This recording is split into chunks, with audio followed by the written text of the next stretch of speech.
and it was like the black man's pop music, wasn't it? Really, at the time, and we just heard it as being very different and very interesting. And as Elton said to me, Elton said to me, he wanted to do, I don't know, Georgia on My Mind. I said, no. I've said, I feel, for me, the bass is like this poor, dutiful, loyal kind of wife. Yes. Who sits at home while I go off and have my affairs and run about town and always come crawling back to her.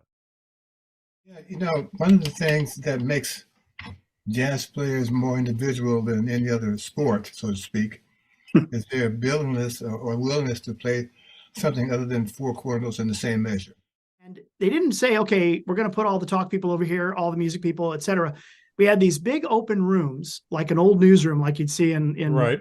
All the President's Men or something like that. And they mixed and matched us on purpose.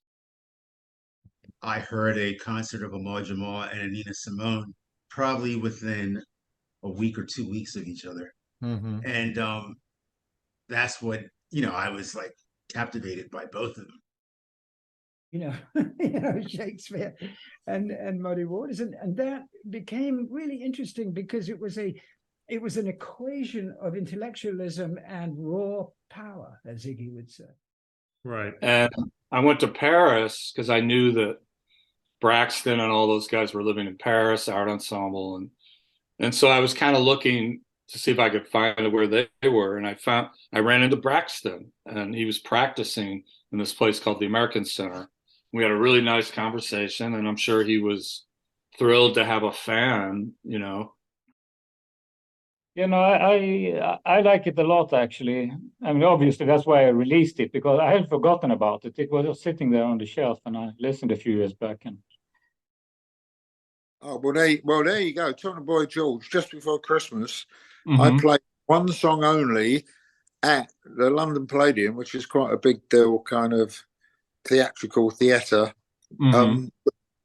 with Boy George when he was doing a duet with Suzi Quatro. I play bass for Suzi Quatro. Not many people can say that. Ended in 1945. Right. And been on rationing since war started. The whole country was on rationing. That rationing ended in 1953. 8 years after the war, we were still on rationing. So that's why we're all little. A lot of the rock bands from England are little. The Faces, us.